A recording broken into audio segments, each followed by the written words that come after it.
La marque employeur, c'est montrer à l'extérieur ce qui se fait réellement à l'intérieur.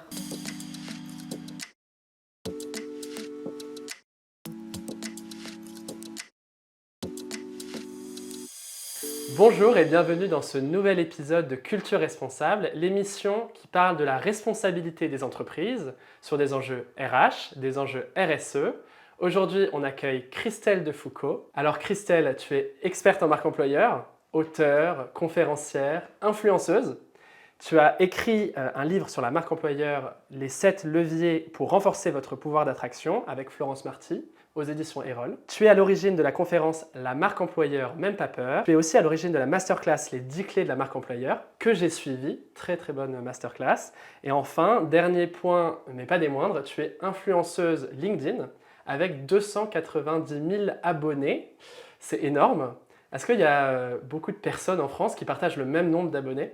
Alors déjà, merci Simon de m'accueillir sur ton plateau et merci de me présenter de la sorte, c'est joliment dit. Alors des personnes qui ont autant d'abonnés en France, je pense qu'on est peu, on peut les compter aller sur deux doigts de la main. Des personnes autour de 300 000 abonnés sont rares en France. Oui, on va dire qu'il y a peut-être 10-20 personnes. D'accord, donc c'est énorme. Et puis le travail que tu fais justement sur les réseaux sociaux, ça permet de démocratiser, de montrer les avantages et les ressorts de la marque employeur. Alors en effet, je me sers en fait de cette visibilité sur les réseaux sociaux pour faire passer les messages à la fois aux entreprises et à la fois aux candidats, aux chercheurs d'emploi que je représente. Très bien. Alors la thématique d'aujourd'hui, c'est la marque employeur, une affaire de cœur. Alors on va parler de cœur, on va parler de sentiments. Déjà, je dois dire que je suis très content de t'accueillir ici sur le plateau de Culture Responsable. Ça fait vraiment plaisir. Et puis on avait dit que, on s'était déjà dit qu'on voulait faire un épisode ensemble. Donc voilà, c'est le moment. Eh bien, écoute, moi je suis ravie également et j'ai mis ma veste rose pour être dans un esprit un peu girly, de cœur. Et je suis ravie d'aller essayer de toucher le cœur des entreprises en leur parlant du cœur de la marque employeur. Et moi, ma chemise rouge. Alors, Oui. on peut commencer par déjà définir, donner ta définition de la marque employeur. Qu'est-ce que c'est pour toi ? Alors, je te préviens, c'est ma définition à moi, celle de Florence Marty également. C'est la définition qu'on a mis dans notre livre et qui n'implique que nous, mais qui va élargir la définition de la marque employeur à une notion de business. Donc, la définition de la marque employeur, c'est l'image d'une entreprise auprès de son marché, donc auprès de ses prospects, auprès de ses clients, non plus au travers de ses produits, non plus au travers de ses services, mais au travers des hommes et des femmes qu'elle va attirer, qu'elle va recruter, qu'elle va intégrer, qu'elle va faire évoluer, qu'elle va fidéliser, dont elle va faire des ambassadeurs et dont elle sera également se séparer. Très bien. Et alors, cette image, où est-ce qu'elle est diffusée justement aujourd'hui ? Alors, l'image des entreprises est diffusée grâce aux collaborateurs ou au travers des collaborateurs, grâce aux clients également, grâce aux candidats, beaucoup sur les réseaux sociaux. Et c'est tout l'avantage de la marque employeur, c'est qu'une entreprise aujourd'hui peut communiquer uniquement en s'appuyant sur les hommes et les femmes. Par contre, ce qui va être important, c'est de communiquer sur des vraies valeurs, sur une vérité et pas communiquer pour communiquer. Mais ce que les entreprises commencent à comprendre, c'est que un candidat n'est pas seulement un candidat, c'est aussi un client, c'est aussi un influenceur, c'est aussi quelqu'un qui peut communiquer sur les réseaux sociaux. Un collaborateur n'est pas seulement un collaborateur et un ex-collaborateur non plus.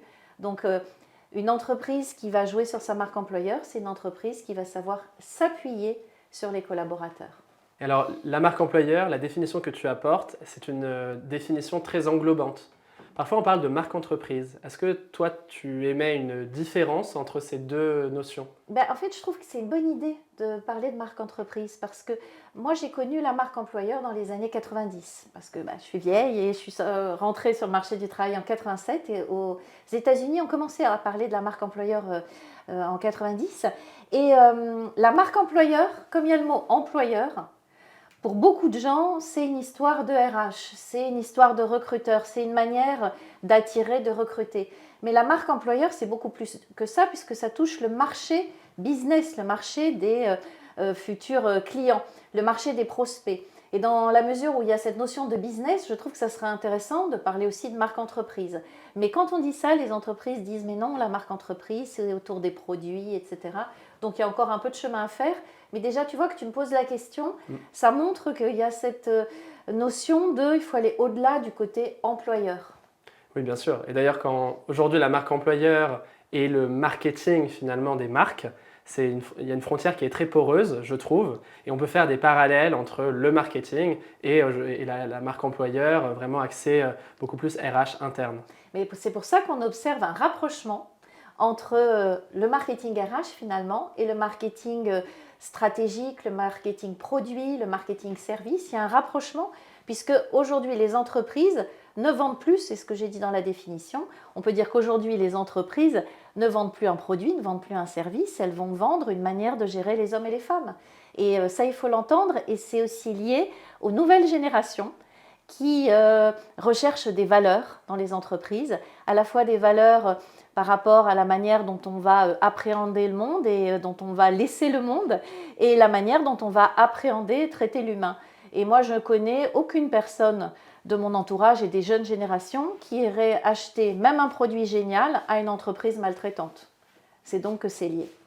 C'est très lié. Donc même dans la notion de RSE, Oui. quand on parle de social et d'environnemental, c'est des notions qui sont liées. Tout à fait. Une entreprise qui pollue, c'est une entreprise qui peut maltraiter aussi ses C'est ça, ses c'est-à-dire employés. qu'il y a les deux niveaux, c'est maltraiter la planète et maltraiter les hommes et les femmes. C'est maintenant devenu plus évident que les entreprises qui vont polluer la planète vont être entre guillemets punies par leur marché parce qu'on ne va pas leur acheter leurs produits. C'est plus délicat d'évaluer une entreprise qui maltraite les hommes et les femmes, mais c'est ça va devenir un vrai sujet parce que ça ne sert à rien de protéger une planète si après il y a des humains malheureux. Et maltraiter les hommes et les femmes, ce sont les collaborateurs.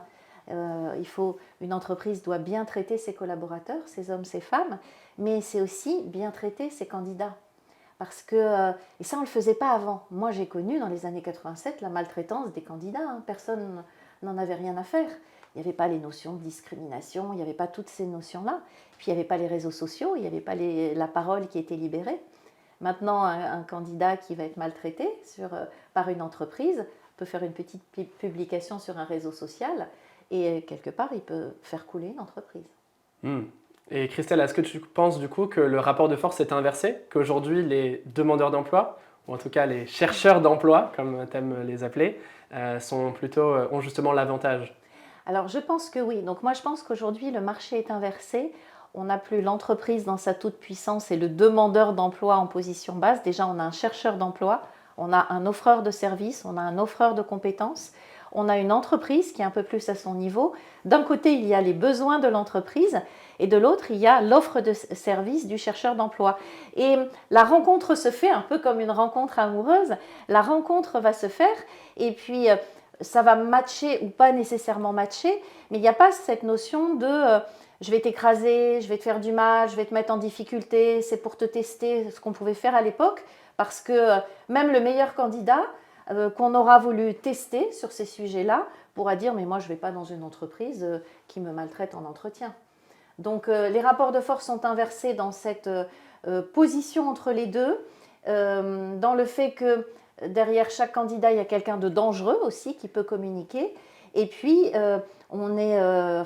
suite au Covid, on se retrouve avec une nouvelle génération aussi qui a besoin d'autre chose, qui a envie d'autre chose. Il y a ce qu'on appelle la grande démission. Il y a le quiet quitting, donc les gens ne sont plus les mêmes à la fois en dehors de l'entreprise et dans l'entreprise. Et les entreprises sont obligées de se réguler pour attirer un peu plus les candidats, pour garder un peu plus les collaborateurs. Et ça, elles peuvent le faire grâce à leur marque employeur. Est-ce que aujourd'hui, la marque employeur, elle doit refléter l'image de l'entreprise et pas être juste une vitrine totalement superficielle de l'entreprise? Mais complètement. La marque employeur doit être vraie. Moi, souvent, on me dit, mais la marque employeur, de toute façon, c'est du bullshit RH. C'est un truc de marketeur. C'est une grosse arnaque pour faire venir les candidats. Ça ne doit pas être ça, la marque employeur. La marque employeur, c'est montrer à l'extérieur ce qui se fait réellement à l'intérieur. Donc il y a une notion d'authenticité. Il y a une notion d'authenticité. On a beaucoup parlé de greenwashing aussi concernant tous les sujets RSE. C'est pareil pour la gestion humaine des talents. C'est-à-dire qu'une entreprise ne peut pas faire croire que tout le monde se sent bien chez elle si elle a un turnover hyper important, si elle ne peut pas dire on vit tous ensemble, on est en open space et puis finalement tout le monde est dans des bureaux, personne ne peut communiquer, ou elle ne peut pas dire ce qui est important chez nous, c'est la collaboration, ce sont les échanges. Et puis après on apprend que l'entreprise va par exemple interdire à ses collaborateurs de communiquer sur les réseaux sociaux s'ils ne sont pas corporate. Voilà. Donc attention au décalage. Et on a quelques exemples, mais on ne citera peut-être pas de nom. Non, on n'en citera pas. D'ailleurs, on parle de social washing aujourd'hui. On parle même de raison d'être washing parfois. Est-ce que tu penses que la raison d'être pour toi, c'est quelque chose de vrai, d'important, ou est-ce que tu penses justement que c'est bullshit? La raison d'être, c'est un vrai sujet, parce qu'on parle de plus en plus de savoir-être au niveau des candidats, au niveau des collaborateurs. Le savoir-être va être important. On parle aussi beaucoup de recrutement, non plus au travers des hard skills, mais au travers des soft skills, donc au travers du savoir-être. Donc si on attend des collaborateurs qu'ils aient un certain savoir-être, eh bien, on a tout autant de raisons d'avoir une raison d'être en tant qu'entreprise. Donc ce n'est pas du bullshit, mais il faut que ce soit vrai. Et non seulement il faut que ce soit vrai, mais si on n'est pas au top, ça c'est important, il faut savoir très exactement à quel endroit on est. Et on peut tout à fait dire aux gens, bah là on se débrouille mal, là on ne fait pas ça bien chez nous et tout, mais dans nos objectifs, on veut s'améliorer sur tel et tel point. Je pense que la transparence est importante, aussi bien pour les candidats que pour les collaborateurs qui sont en poste. La transparence, elle est importante à 3 niveaux, je dirais, les candidats, les collaborateurs et finalement le marché et les clients. Et les entreprises peuvent être transparentes, communiquer sur des failles, parce qu'on leur pardonne. En fait, on pardonne les failles si derrière, il y a l'intention de s'améliorer et on va s'améliorer tous ensemble. Tu valorises une entreprise qui montre ses faiblesses, ses vulnérabilités. Si elles sont vraies. Si elles sont vraies, ouais. Voilà, là aussi, je vois pas pourquoi elle les mettrait en avant si elles n'existent pas. Mais il ne faut pas non plus jouer ce qu'on peut voir actuellement sur les réseaux sociaux, des gens qui vont raconter des fausses histoires pour faire pleurer dans les chaumières et on dit c'est génial ce que tu as vécu et puis tu t'en es sorti. C'est génial si c'est vrai, ça ne l'est pas si c'est faux. Moi, c'est pareil avec les entreprises. Bien sûr, ouais. D'où l'importance du storytelling de l'entreprise elle-même. Du vrai, je vais mettre du right storytelling, du storytelling qui est fait avec le cœur. Peut-être un exemple, est-ce que tu peux nous donner un exemple d'une super campagne de marque employeur et d'une campagne terrible que tu as vue? Alors, une super campagne de marque employeur, je ne vais pas citer l'entreprise parce que je pense que d'autres entreprises ont fait ça. Une super campagne, c'était celle par exemple d'une entreprise qui a pendant une journée accueilli 100 ou 200 candidats et leur a fait passer des tests en direct pendant une journée. Mais pendant cette journée, au-delà des tests avec les recruteurs, ils ont pu être maquillés. On leur a proposé des massages. Il y a des photographes qui sont venus, qui leur ont fait des photos. Des gens les ont aidés sur des CV. Et finalement, à la fin de la journée, tout le monde a joué dans une bonne ambiance. Ça reflétait bien finalement l'esprit de l'entreprise. Et puis à la fin de la journée, sur les 200 personnes, 50 seulement ont été retenues. Pourtant, les 200 personnes ont dit qu'elles avaient passé une journée géniale. Et ça, quand on réussit à faire en sorte que des collaborateurs, enfin, même pas des collaborateurs, que des candidats à qui on a dit non et qui ne seront jamais des collaborateurs réussissent à dire « cette boîte fait des trucs super », là, on a tout gagné. Donc là, on est dans quelque chose qui va être très positif.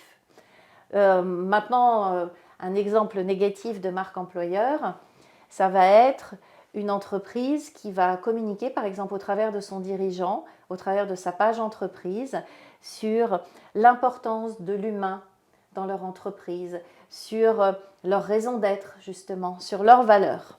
Et puis, elle accueille un stagiaire qui est en alternance et qui, avec toute sa bonne volonté, arrive au début et dit « écoutez, moi, ce que je propose, c'est de faire une petite publication sur un réseau social comme LinkedIn. Je suis sur ce réseau, j'ai une communauté.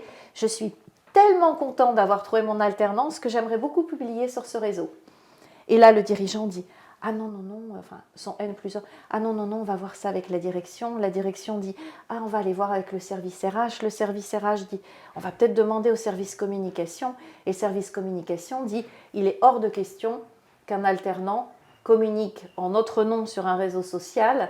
Et surtout, tous les gens de l'entreprise doivent communiquer et donner les messages que nous, on leur donne. Donc là, il y a un décalage. Bon, il y a la déception du jeune, qui aurait pu être un magnifique ambassadeur pour cette entreprise, qui allait avec son cœur, avec son réseau, et son réseau l'aurait suivi. La déception du jeune et le décalage entre les valeurs de l'entreprise annoncées et la manière dont on l'a traité avec sa petite publication où il voulait ne faire de mal à personne, mais plutôt faire du bien à l'entreprise. Et là, boum, la marque employeur. Voilà, moi, c'est une vraie histoire. Et je me suis dit, eh ben, quand même, cette boîte, je ne m'y attendais pas en fait. De la part de cette entreprise, je ne m'y attendais pas. Et c'est vrai que c'est dommage parce que en général, dans les entreprises qui le veulent, quand les employés communiquent chaque personne individuellement, ça a un retentissement qui est beaucoup plus fort parce qu'on parle d'authenticité, on parle de transparence. C'est des choses qui ne sont pas descendantes en fait. Enfin, je ne sais pas ce que tu en penses. Mais exactement, et c'est ça la marque employeur en 2023, c'est s'appuyer sur les collaborateurs, mais pas que les gens du service communication, pas que les patrons, pas que les responsables d'unité, c'est s'appuyer sur tous les gens. Et il y a de très bons ambassadeurs qui sont des stagiaires.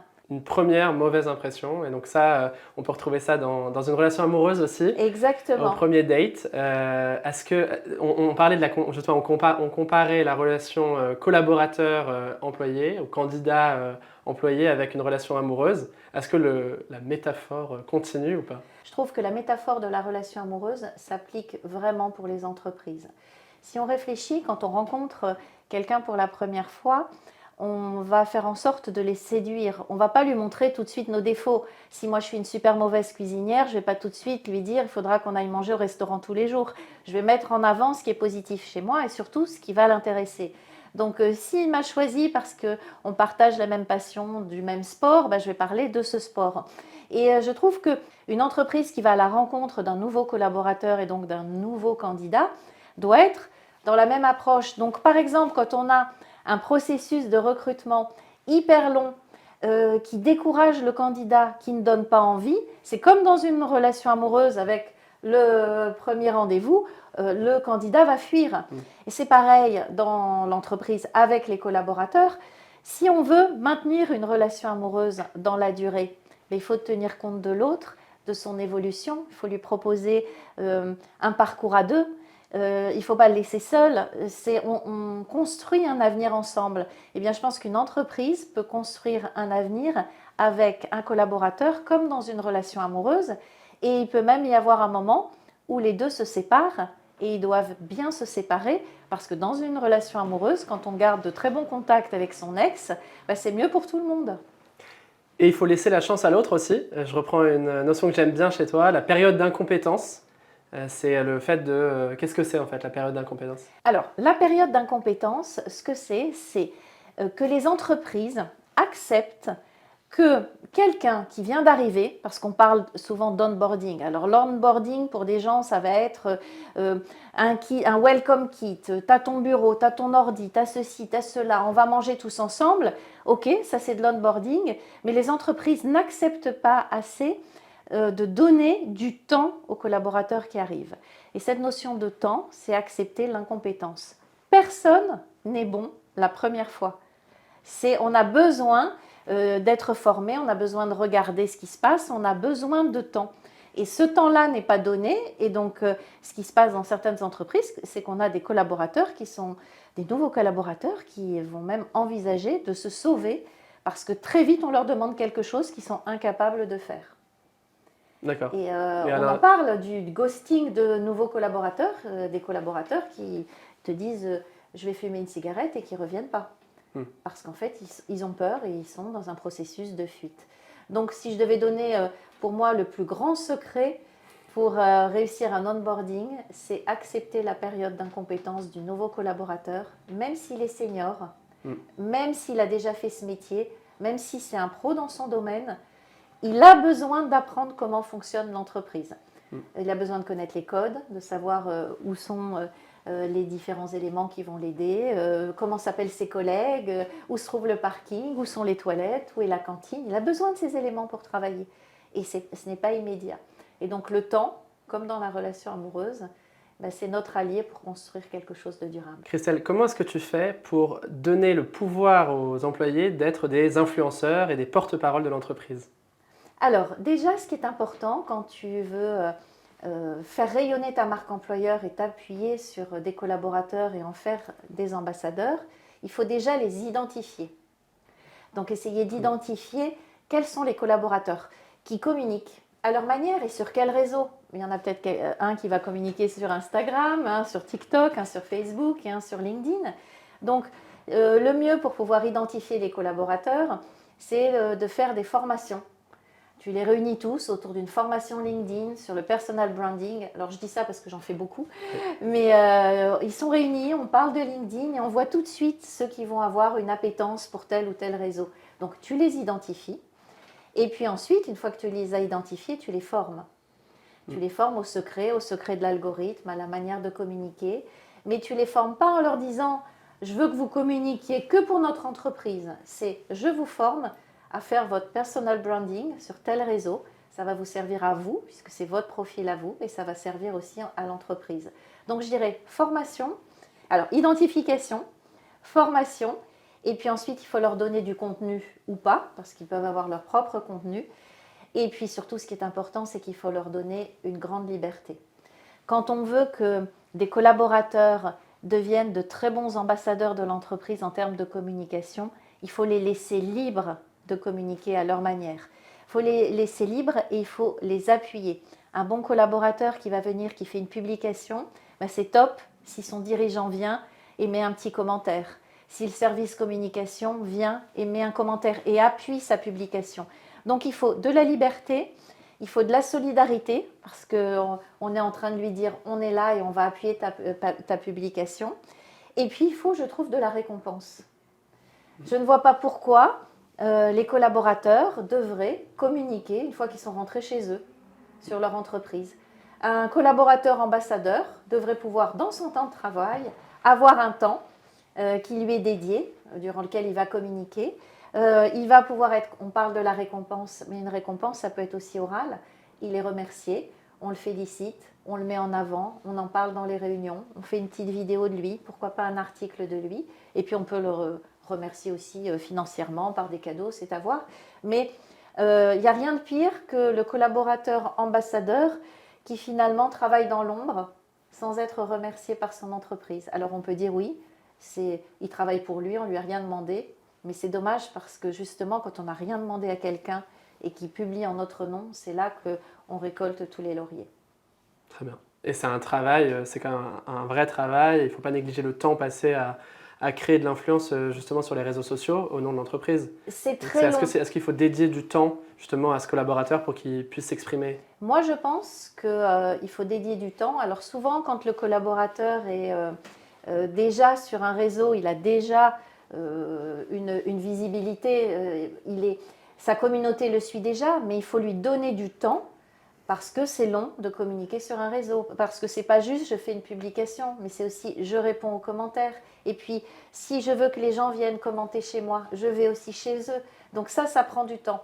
Mais le problème, c'est que quand moi dans les entreprises, je leur dis mais donnez du temps à vos ambassadeurs, souvent les N+1 ne connaissent pas les réseaux, ou les opérationnels métiers ne connaissent pas les réseaux, et donc ils n'évaluent pas cette notion d'interaction qui fait qu'on donne de la visibilité à une publication.